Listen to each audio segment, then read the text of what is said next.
Ever tried tweeting like from a conference, when you're abroad and you suddenly realize Twitter's blocked in that country? Oh, yeah. Or maybe you're juggling a few multiple accounts, I guess, and bam, you get flagged for like suspicious activity. It's like the internet's playing this digital hide and seek game. Yeah, it's those geo restrictions and account limits and security measures all these sites have, It's this constant back and forth, this tug of war between access and control, I guess you could say. Right, right. And that's where these Twitter proxies come in, right? That's Yeah. what we're diving into today. Yeah, those are a big piece of the puzzle these days. You sent over this article, 9 best Twitter proxy providers. It's like from 2025, so pretty recent. Yeah. And it's like a cheat sheet for this whole proxy world. Yeah, hopefully we can unpack it a bit, what they are, why people want them, the different types, and which providers are the big names. Cool. Yeah. Cool. This article threw out a crazy stat, by the way. Some companies have access to over 72 million residential IP addresses. That's wild. Yeah, that's a lot of IPs. It's like having 72 million online personas or something. Right. Okay. So before we get too far, I guess it's good to define things. A proxy server is basically the middleman between you and Twitter in this case. Mm-hmm. So instead of connecting directly, your request goes through the proxy first. Gotcha. So, like, instead of my IP address showing up on Twitter's end, it looks like I'm tweeting from wherever the proxy server is. Exactly. It masks your real IP, making it seem like you're somewhere else entirely. Sneaky, sneaky. So the article mentioned managing multiple accounts as a big reason people use these proxies. Makes sense with all the restrictions and stuff. Oh yeah, for sure. Twitter's got these algorithms designed to spot anything unusual. Like if you're switching between accounts really fast from the same IP, that can trigger things, limitations, even bans sometimes. So a proxy lets you assign a different IP to each account. So it looks like they're coming from like totally different places. Pretty clever. Yeah, it's all about staying under the radar and avoiding those account restrictions that can really mess things up. The article also talked about bypassing geo restrictions. That's got to be a lifesaver if you're traveling. And Twitter's like blocked in some country. Yeah, totally. So with a proxy, you can make it look like you're tweeting from somewhere else, a permitted location, and that can get you access even in those restricted areas. It's like digital freedom, right? What about this data scraping thing? Sounds kind of like something out of a spy movie. Well, data scraping is basically it's extracting data from websites. Mm-hmm. So think, market research, sentiment analysis, tracking trends, all that. So, like, I could use it to see what people are saying about, I don't know, like a specific brand on Twitter. You got it. You could gather all those relevant tweets and analyze them, see if the sentiment is positive, negative, all that. That's super useful for businesses, I bet. But doesn't Twitter try to like stop people from scraping all that data? Oh, they definitely have safeguards, yeah, to prevent too much scraping because it can really strain their servers. But that's where proxies can come in. I see. So by rotating through different IP addresses, it makes it like way harder for Twitter to detect and block that scraping. Precisely. It's about distributing those requests. Makes it way less likely to set off any alarms, so to speak. Smart. Okay. And then the article mentioned automating Twitter tasks, things like following, liking, or retweeting. Is that where proxies help too? Definitely. If you're, spreading those actions across multiple IPs, you reduce the risk of hitting those rate limits and looking like a bot. Makes sense. So I could manage my multiple accounts, do some research on, I don't know, competitors maybe, even automate some tasks, and all while like staying under the radar. Sounds like a superpower almost. Yes. I mean, proxies definitely offer a lot of flexibility and control. It's powerful stuff. For sure. So let's dive into this list of top providers from the article. Hit me with number 1. What have we got? Okay, so Bright Data seems to be leading the pack. They've got this huge network, over 72 million residential, mobile, and data center IPs. Wow, 72 million. This like they have an IP address for every occasion. What's their big selling point? They really pushed their extensive residential IP network, which is great for anonymity, and they've got precise geo-targeting and 247 customer support. Oh, and their starting price is $8.04 per GB for residential proxies, and there's a 7-day free trial for businesses. Okay, so they're covering all the bases, it seems. Who's next on the list? Oh, see. Smart Proxy, they're all about being being affordable and really social media savvy. So they're like the Twitter proxy whisperers. Something like that. They've got over 40 million residential and data center IPs, which is impressive. And their starting price is a bit lower, just $7 per GB for residential. Okay, budget friendly, always a plus. What else makes them stand out? The article highlighted their dashboard, super user friendly, and their connections are really reliable for automation. Plus, they've got strong customer support. Nice. So far, it seems like ease of use is like a big thing in this world, which is good news for, non-techies like me. Oh, for sure. User experience is key, especially in this space. And that brings us to Oxy Labs. They're kind of a high-performance provider with a huge 100 million IPs. Whoa, okay, they're in a whole other league now. What makes them so high performance? Well, they're known for their IP rotation systems. They're really advanced, and unlimited concurrent sessions, and just top-notch customer support. It's geared more towards those large-scale operations, though, and comes with a price tag to match. Starts at $8 per GB for residential proxies. So they're for the serious players. What about Proxy Cheap? The name kind of speaks for itself. Right. Their name is their game, I guess. They've got rotating proxies for anonymity and geotargeting, a simple platform, good customer support, and it all starts at $10 per GB for residential. Good balance, it sounds like, of affordability and all those features. Okay, who's next in our little proxy parade here? SOIX is another premium provider. They focus on security and performance. Starting price is $12 per GB for residential. Okay, so they're like the VIP lounge of proxies. Is that the idea? They've got those rotating residential proxies that are sourced from mobile carriers, which are harder to detect. Mm-hmm. And there's a 3-day trial for $1.99 if you want to test the waters. Interesting. Yeah, security is always a good thing. Let's keep this proxy train rolling. Who else we got? Okay, next up is Shifter. They used to be called Microleaves. They're known for their unlimited bandwidth. Unlimited bandwidth. That's like the holy grail, isn't it? What kind of activities would even need that much bandwidth? I'm curious. Well, if you're doing like really large-scale data scraping or managing a ton of social media accounts, that can eat up bandwidth pretty quick. Makes sense, yeah. So they're the heavy lifters in the proxy world. What's the damage for all that unlimited bandwidth? The article was a little vague on the pricing. Just said they had, affordable plans for individuals and businesses. Okay, bit of a mystery, but unlimited bandwidth is a powerful draw, that's for sure. Who else is in the running here? All right, we've got IP Royal. Their thing is being affordable and reliable. So they offer a big pool of those residential and mobile proxies, rotating IPs, and something called sticky sessions. Sticky sessions. I haven't heard that one before. What's that all about? So it means you can keep the same IP address for a specific amount of time, which is useful for tasks where you need a consistent IP, like, I don't know, managing one particular Twitter account or accessing a website that tracks logins through IP addresses. So it's like having a dedicated proxy for certain things. Got it. What about their price point? They started at $7 per GB for residential, pretty similar to Smart Proxy. Another contender in the budget-friendly category. Okay, we're getting down to the wire here. Two more left, right. Who's up? Yeah, we've got Storm Proxies.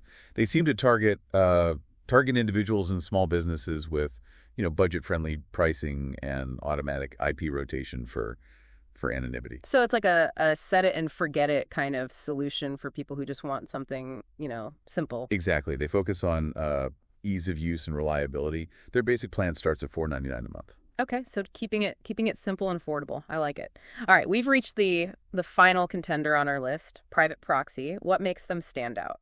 So they offer a wide range of proxy types, including residential, data center, and rotating proxies. They also have geographic diversity, proxies in all sorts of locations. So they're like the global citizens of the proxy world, yes, offering access to all corners of the internet. You could say that. They've also got a user-friendly dashboard with API integration, so it's easy to manage and integrate with other tools.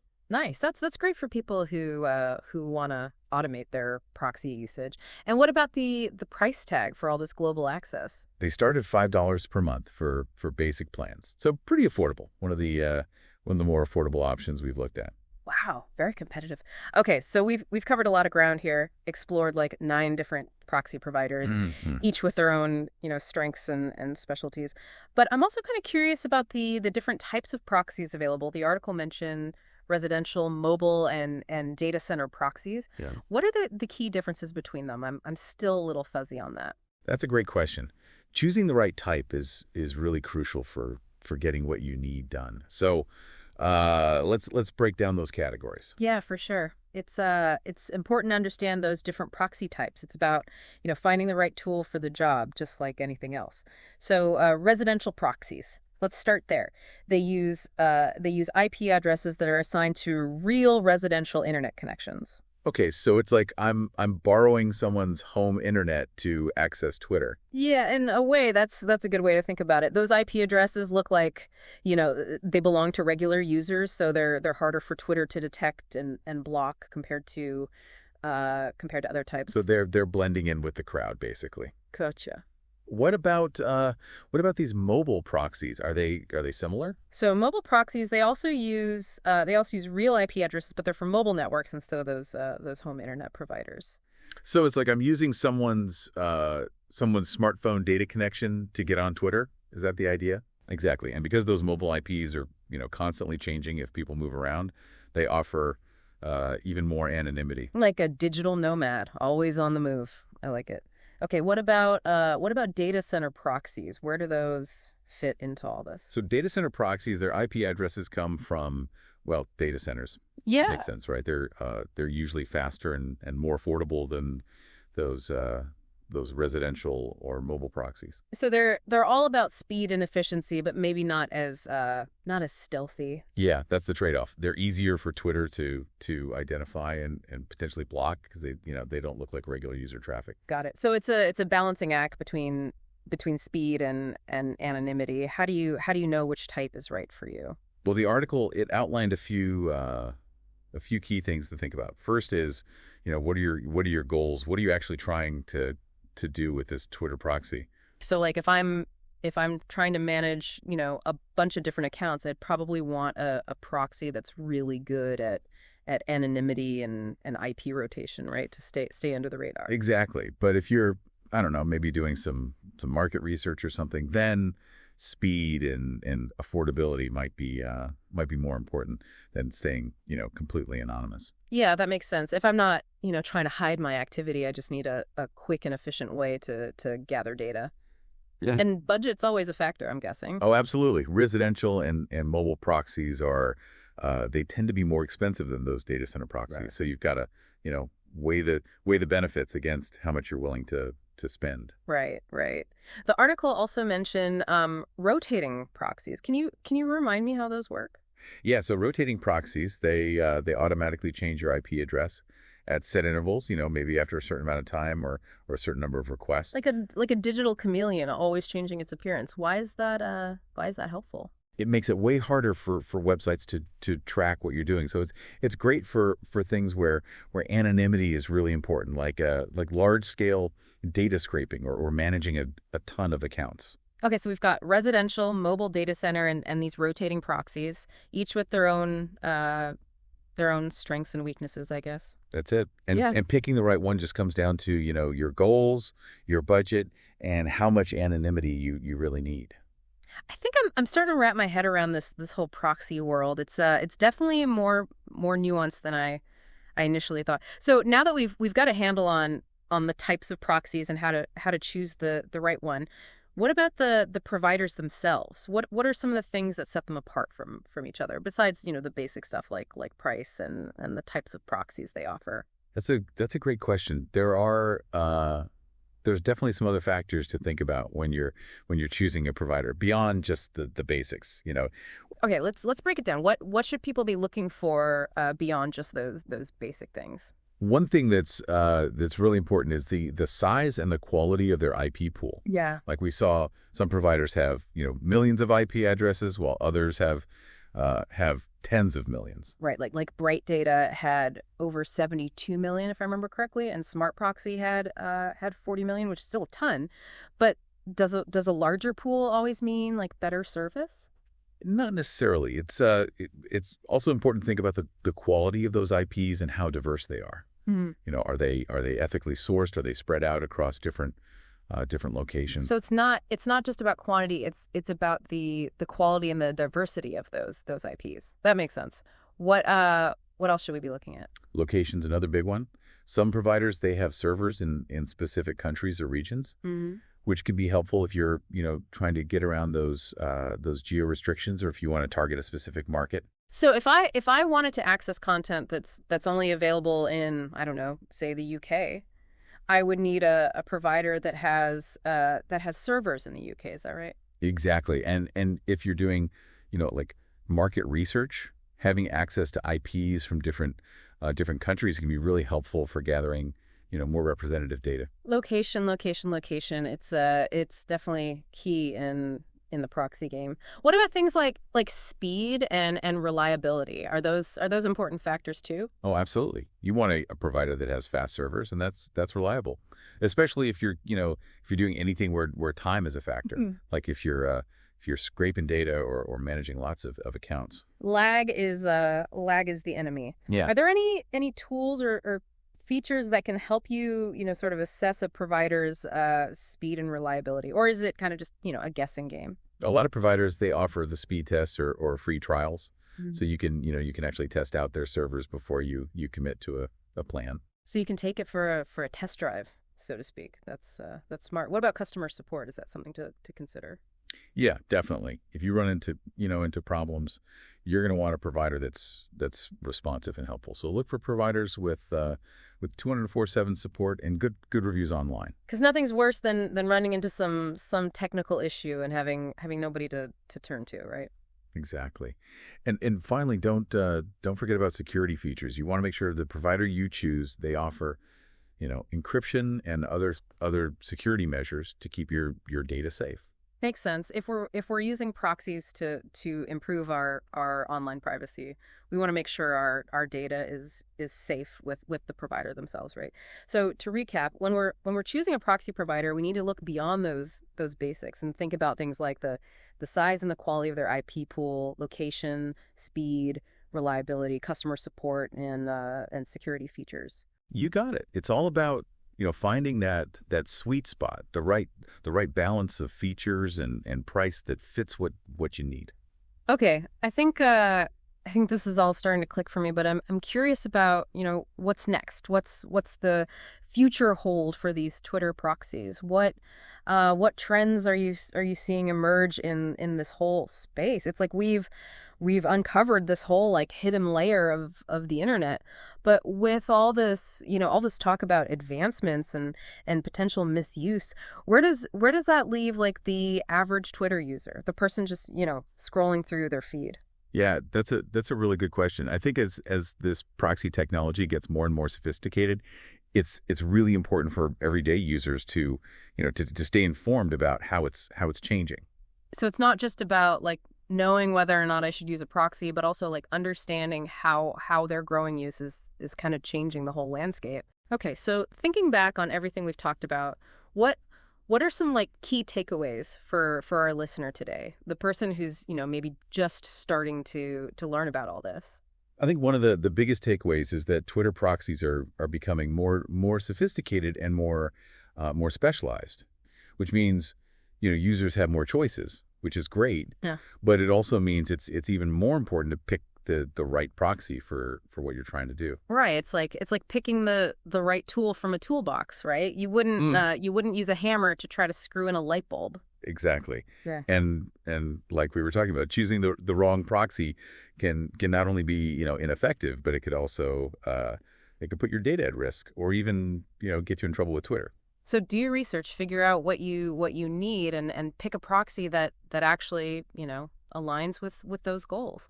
What else should our listener be thinking about as they sort of navigate this proxy landscape that seems to be changing all the time? I think it's also really important to stay informed about the latest trends, new technologies, how things are developing, because like we've said, this world of proxies is constantly evolving. There are always new techniques coming out, new countermeasures. So it's not a set it and forget it kind of thing. You've got to stay up to date on the best practices and security and all that. Are there any good resources you recommend for kind of staying on top of all that? Yeah, there are some good tech blogs out there, online forums where you can find info on proxies. You can also follow some of the experts in the field, security researchers, things like that on social media. Okay, great tips. So staying informed is really key.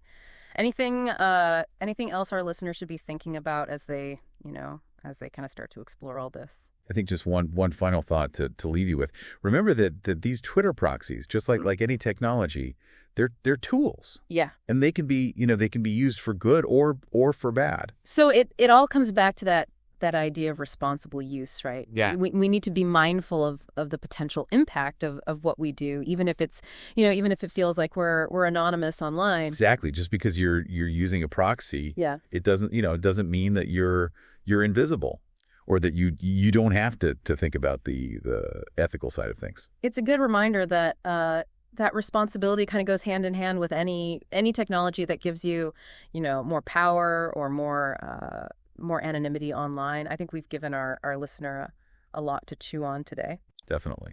We've gone through the what, the why, and the how of these Twitter proxies. We looked at all the different types, the things you got to think about when you're picking a provider, and we even tried to look into the future of this whole technology a little bit. And remember, this whole deep dive was based on that article you sent over. So thanks for giving us the inspiration. Of course. Yeah. Always happy to dive into this stuff. And we always encourage you, the listener, to keep digging, keep asking those questions, and keep exploring. Yeah, who knows what other digital mysteries are out there, right? Until next time, happy exploring.